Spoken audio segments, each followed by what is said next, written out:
The wind whistled through the dust-laden streets of Silver Creek, Montana Territory.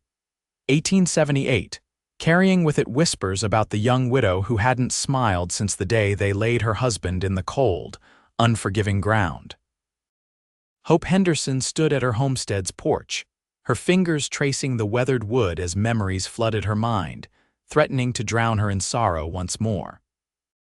At 24, she had already experienced more grief than most faced in a lifetime, and the townsfolk had taken to calling her too sad to smile behind her back. Xavier Wilson dismounted his horse with practiced ease, his boots hitting the hard, packed earth outside Silver Creek's only saloon. The 30-year-old cowboy had ridden for 3 days straight, his body aching from the trail as he led a herd of cattle from Wyoming Territory. His sunburned face was partially hidden beneath the wide brim of his hat, but those who caught a glimpse of his eyes noted they were as blue as the Montana sky and just as vast with untold stories. Hope's small ranch was struggling. Without her late husband's strength and knowledge, the work proved nearly impossible for a woman alone. Today marked 6 months since Thomas had been gunned down in a senseless robbery while collecting supplies in town. 6 months of silent tears and endless work that barely kept food on her table.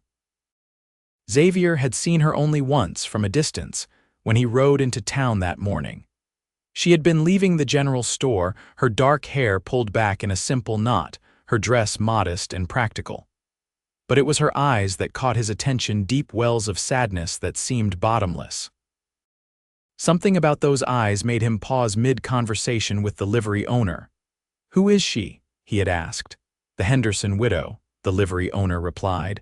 "Folks say she's too sad to smile, lost her husband to outlaws last winter. Trying to keep that small spread east of town running by herself. Stubborn woman, won't accept much help." The next morning, Xavier found himself riding toward the Henderson homestead, telling himself he was simply being neighborly. The truth was more complicated. Those eyes haunted him through the night. Hope was attempting to repair a broken fence post when she heard hoofbeats approaching. She straightened, pushing loose strands of hair from her face, her hand instinctively moving to the small revolver hidden in the folds of her skirt. "Morning, madam," Xavier called, keeping a respectful distance. "Name's Xavier Wilson. I'm pushing a herd through these parts. Noticed your fence could use some work." Hope regarded him suspiciously. "I can manage, Mr. Wilson." Xavier dismounted slowly, his movements deliberate to avoid alarming her. "No doubt you can, Mrs. Henderson, but my mama raised me to offer help when I see it's needed." He gestured to the fence.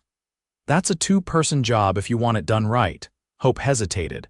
Pride warred with practicality. The fence needed fixing before nightfall, or she risked losing the few cattle she had left. "I can pay you," she said finally. Xavier shook his head. "Not asking for payment, just trying to be a good neighbor, temporary though I might be." Something in his straightforward manner made Hope relent. "Very well, Mr. Wilson, I accept your help, but just for today." They worked side by side through the morning, the sun climbing higher in the sky. Xavier was efficient and skilled, and Hope found herself impressed despite her determination to remain aloof. "You've done this before," she observed during a brief water break. Xavier nodded. "Grew up on a ranch in Texas, been working cattle since I could walk." He paused, wiping sweat from his brow. "Your place has good bones, just needs some attention." "My husband had plans," Hope said softly, the words escaping before she could catch them. "Thomas was going to expand, maybe buy the adjacent property." Xavier noted how she tensed after speaking, as if sharing even that small piece of her life caused physical pain. "Dreams are worth holding on to," he said carefully. "Even when the dreamer is gone." Hope's eyes met his, something flickering in their depths that might have been surprise. "Most people just tell me to move on." "Most people haven't lost something worth grieving," Xavier replied, his own voice tinged with an emotion Hope couldn't quite identify. They resumed working, the silence between them more comfortable than before. By sunset, the fence was repaired, and Hope invited Xavier to stay for a simple dinner of stew and biscuits. It was the first time she'd had company at her table since the funeral. "You cook as well as you work fence," Xavier commented, finishing his second helping. "My mother believed a woman should be skilled in all aspects of running a home," Hope replied, "though I doubt she imagined I'd be running one alone at 24. Xavier studied her across the table. "Life has a way of taking unexpected turns, good and bad." "I've had my share of bad," Hope said quietly. "And good will come again," Xavier said with certainty. "That's the way of things." Hope looked skeptical but didn't argue. After dinner, Xavier thanked her and prepared to leave. At the door, he turned back. "I'll be in Silver Creek for about a week, Mrs. Henderson. If you have any other repairs that need tending to, I'd be happy to help." Hope hesitated, then nodded once. "I'll keep that in mind, Mr. Wilson." Xavier tipped his hat and mounted his horse. As he rode away, he glanced back to see Hope standing in the doorway, watching him go. Her face was still solemn, but something had changed, a tiny crack in the wall she'd built around herself. In town, Xavier took a room above the saloon and found himself thinking about Hope Henderson well into the night. She carried her grief like armor, protecting what remained of her heart. Yet beneath the sadness, he sensed a strength that few possessed. The next day, Xavier attended to his cattle business, negotiating with the local buyer. But by afternoon, he found himself riding back to the Henderson place, telling himself he was just being thorough in his neighborliness. Hope was in the small barn, struggling with a stubborn calf that needed medicine. She looked up in surprise when Xavier appeared in the doorway. "Need a hand?" he asked simply. Hope nodded, gratitude momentarily overriding her pride. Together, they managed to treat the calf, working in synchrony as if they'd done this many times before. "Thank you," she said afterward. "I don't know if I could have managed alone." "Happy to help," Xavier replied. He hesitated, then added, "I noticed your roof could use some attention before winter comes." Hope sighed. "I know, Thomas was going to fix it last fall, but then—" She trailed off, pain crossing her features. "I could take a look at it tomorrow if you'd allow me," Xavier offered. Hope regarded him with a mixture of suspicion and confusion. "Why are you doing this, Mr. Wilson? You're passing through, you don't know me." Xavier considered his answer carefully. "My father taught me that a man's character is measured by what he does when there's nothing in it for him." He paused, "And maybe I know what it's like to be alone with too much to handle." Something in his tone made Hope wonder about his story, but she didn't ask. Instead, she nodded. "Tomorrow, then, I'll pay you with a meal," Xavier smiled. "That's payment enough." Over the next few days, Xavier spent his mornings tending to his cattle business and his afternoons at Hope's ranch. They repaired the roof, fixed the chicken coop, and reinforced the barn door. With each passing day, Hope found herself watching the horizon, anticipating the sight of his horse approaching. On the fourth day, as they worked together mending harnesses, Hope finally asked, "What's your story, Mr. Wilson? You know mine, but you've shared little of yourself." Xavier's hands stilled momentarily. "Not much to tell. Born in Texas, raised on a cattle ranch, left home at 18 when my parents died in a flood. Been working trails and ranches ever since." "No wife, family?" Hope pressed gently. A shadow crossed Xavier's face. "Was engaged once to a girl named Sarah. She took sick with fever 3 weeks before our wedding." His voice softened. "That was 5 years ago." Hope's eyes widened in understanding. "I'm sorry." Xavier nodded, accepting her sympathy. "Life goes on even when we think it can't." "That's what I've learned." "Does it get easier?" Hope asked, her voice barely above a whisper. Xavier met her gaze directly. "The weight doesn't get lighter, but you get stronger at carrying it." He paused. "And one day you realize you can still feel joy without betraying their memory." Hope absorbed his words, turning them over in her mind. For the first time, she felt understood in her grief rather than judged for it. That evening, as they sat on her porch after dinner, the setting sun painting the sky in brilliant oranges and pinks, Hope found herself sharing stories about Thomas' good memories that had been too painful to revisit until now. He was terrible at singing, she said, a ghost of amusement in her voice. But he would sing to our crops anyway, claiming it helped them grow. Xavier chuckled. Did it work? We had the best corn crop in the county that year, Hope replied, and something extraordinary happened. The corner of her mouth lifted slightly. Not quite a smile, but close enough that Xavier felt his heart skip a beat. Mrs. Henderson, he said softly, I believe your husband would be proud of how you've carried on. Hope's eyes glistened with unshed tears, but they weren't entirely sad tears. Thank you for that, Mr. Wilson. Xavier, he corrected gently. If we're going to be friends, you might as well use my name. Hope nodded slowly. And I'm Hope. The name felt ironic on her tongue after months of feeling anything but hopeful. As Xavier prepared to leave, he hesitated. There's a social at the church tomorrow evening. The whole town will be there, he cleared his throat. Would you consider attending? With me? Hope's immediate instinct was to refuse. She hadn't been to a social gathering since Thomas died. The thought of facing the town's pitying looks made her stomach clench. Seeing her hesitation, Xavier added, You don't have to stay long, and sometimes it's easier to face things when you're not alone. Hope took a deep breath. I'll think about it. Xavier nodded, understanding it was neither a yes nor a no. I'll come by tomorrow at 6 either way. He mounted his horse. Good night, Hope. Good night, Xavier. After he left, Hope sat on the porch long into the night, weighing his invitation against her fear. The thought of stepping back into the world of the living terrified her, but Xavier's steady presence made it seem almost possible. The next day passed in a blur of chores and indecision.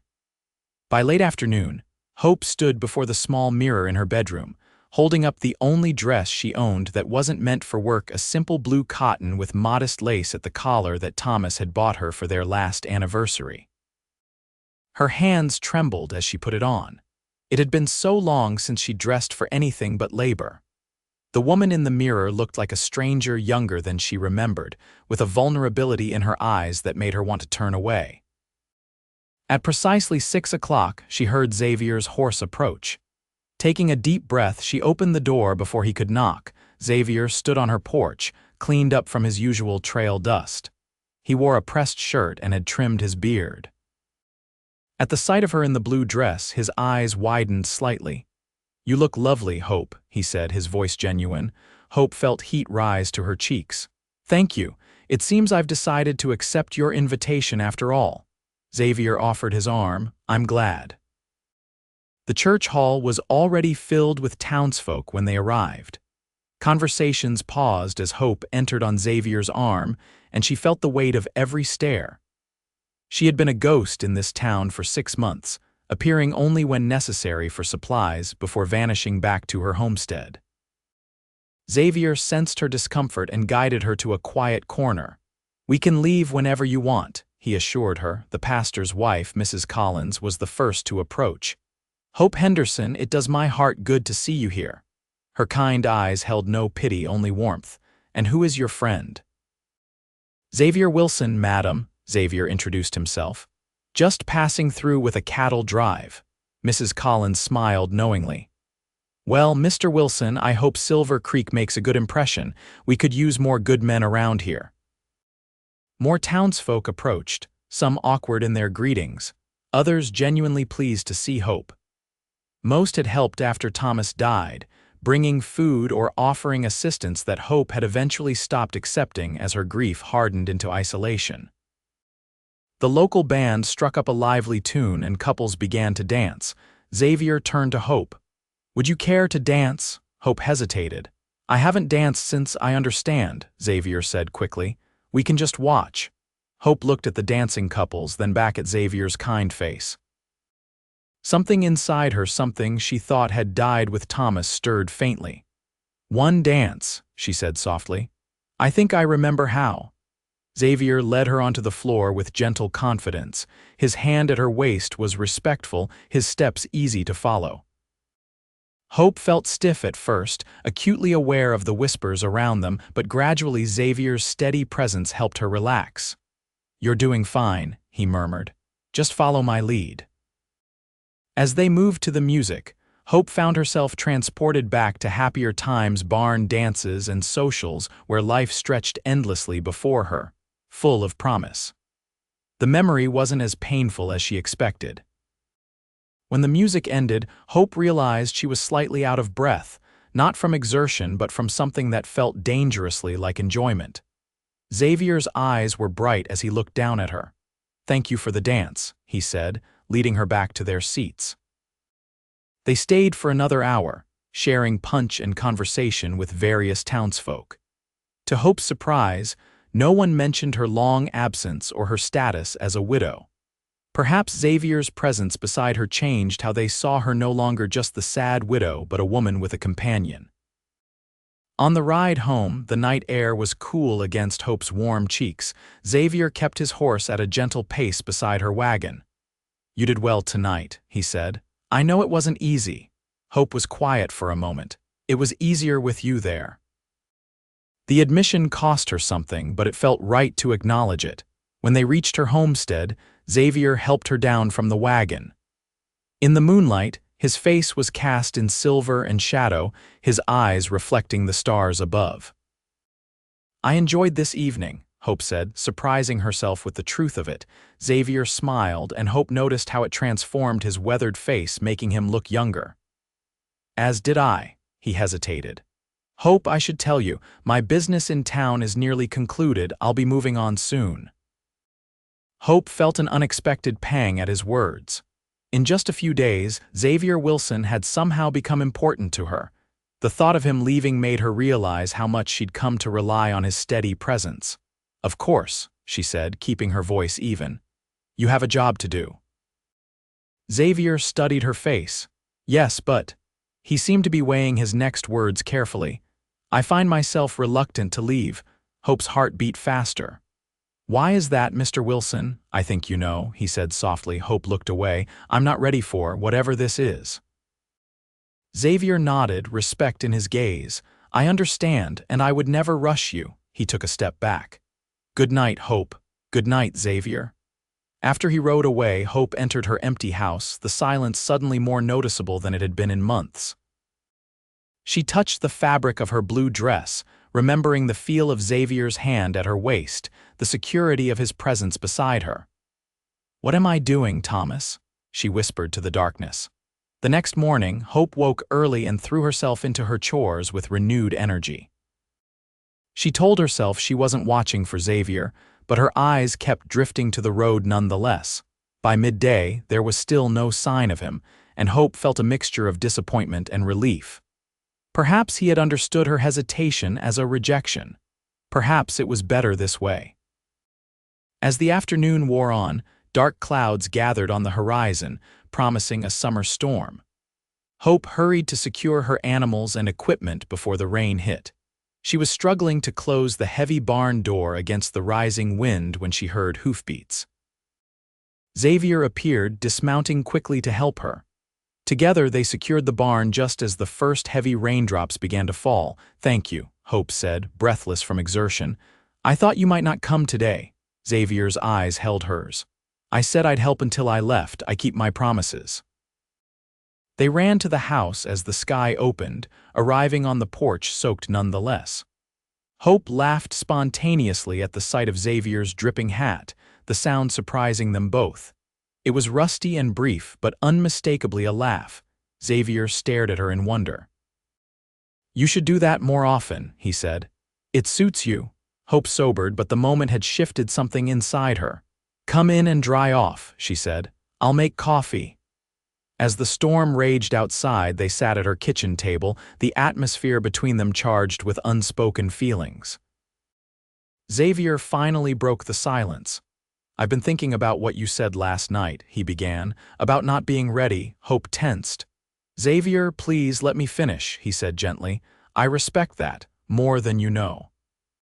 Grief has its own timeline, and no one should tell you when it's time to move forward." He paused. "But I want you to know that if you ever decide you are ready, I would count myself the luckiest man alive to court you properly." Hope's hands trembled around her coffee cup. "You barely know me." "I know enough," Xavier replied. I know you're strong, resilient, and kind despite everything you've endured. I know you love this land and honor your husband's memory by fighting for it." His voice softened. "And I know that when you laughed just now, it felt like seeing the sun after a long winter." Hope's eyes filled with tears. "I can't make you any promises, Xavier. I don't know if I'll ever be whole again." Xavier reached across the table, his hand stopping just short of hers. "None of us are whole, Hope. We all carry our scars. But sometimes two imperfect people can create something beautiful together." Hope looked at his outstretched hand, then slowly placed her own in it. His fingers were warm and calloused, steady like the man himself. "What are you proposing exactly?" she asked. "I'm asking for a chance," Xavier said simply. "My cattle business is done, but I've been offered a job at the Wilson Ranch 10 miles west of town. The owner is getting on in years and needs a foreman." He squeezed her hand gently. "I could stay in Silver Creek if I had a reason to." Hope felt panic and possibility warring within her. "I can't be that reason, Xavier, not yet." Xavier nodded, understanding in his eyes. "Then I'll make my own decision about staying, and if you're ever ready to explore what might be between us, I'll be here." He released her hand. No pressure, no expectations. The rain continued through the evening, forcing Xavier to stay for dinner. They talked of practical things: the weather, the crops, the town gossip. Yet beneath the ordinary conversation ran a current of connection that neither could deny. When the rain finally subsided, Xavier prepared to leave. At the door, he turned to Hope.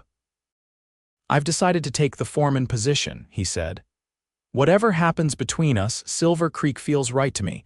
Hope nodded, relief and anxiety mingling in her chest. "I'm glad," she said honestly. Xavier smiled. "Good night, Hope." "Good night, Xavier." The next few weeks brought changes to Silver Creek and to Hope's life. Xavier moved into a small cabin on the Wilson Ranch and threw himself into his new position. He still visited Hope regularly, helping with repairs and simply keeping her company, but he was careful to maintain the boundaries she needed. Gradually, the townsfolk grew accustomed to seeing them together at Sunday services or occasional trips to the general store. Whispers still followed Hope, but they had changed in nature, no longer pitying murmurs about the woman, too sad to smile, but curious speculation about the handsome cowboy who clearly adored her. For her part, Hope found herself looking forward to Xavier's visits with increasing anticipation. His steady presence and unwavering respect created a safe space where she could remember Thomas without drowning in grief, and even cautiously consider a future she hadn't thought possible. One evening in late summer, as they sat on her porch watching fireflies dance in the gathering dusk, Hope turned to Xavier. "Tell me about your ranch in Texas," she said.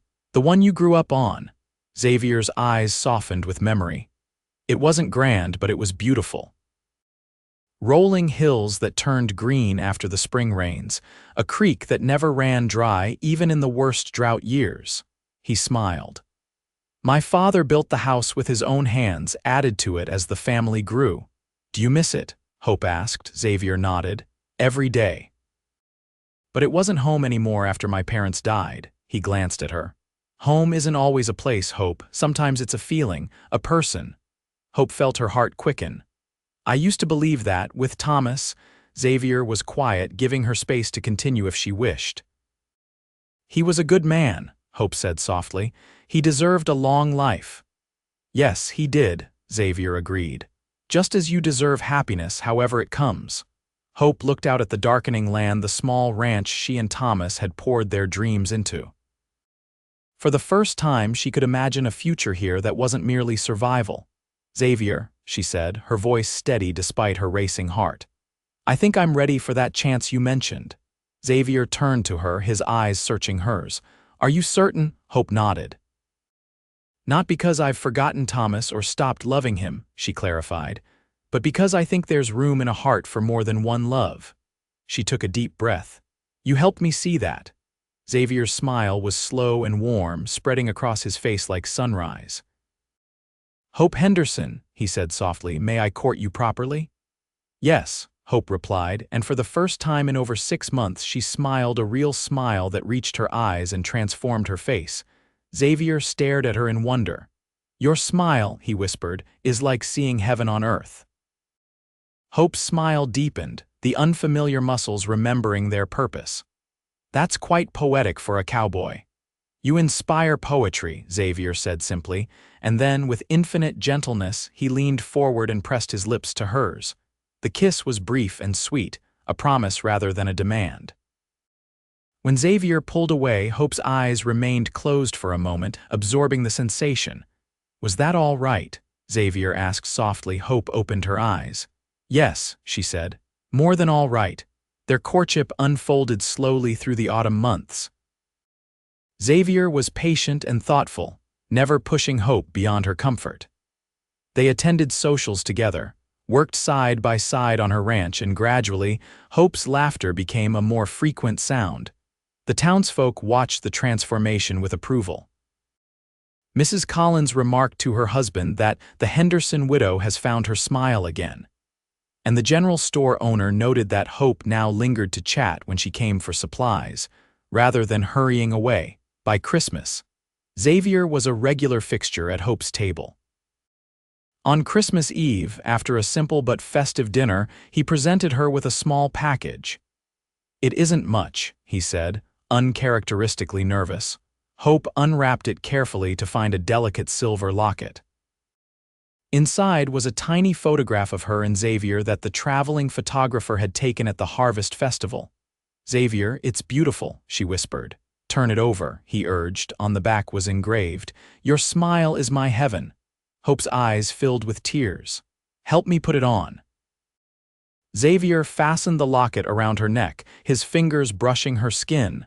When she turned to face him, he knelt before her. "Hope Henderson," he said, his voice steady despite the emotion in his eyes. "I love you. I love your strength, your kindness, and yes, your beautiful smile that I'm privileged to see more often these days." He took her hand. "I want to build a life with you here on this land that means so much to you. Will you marry me?" Hope looked down at this good man who had patiently waited for her heart to heal enough to make room for him, who had never asked her to forget her past but had helped her imagine a future. "Yes," she said, her smile radiant through happy tears.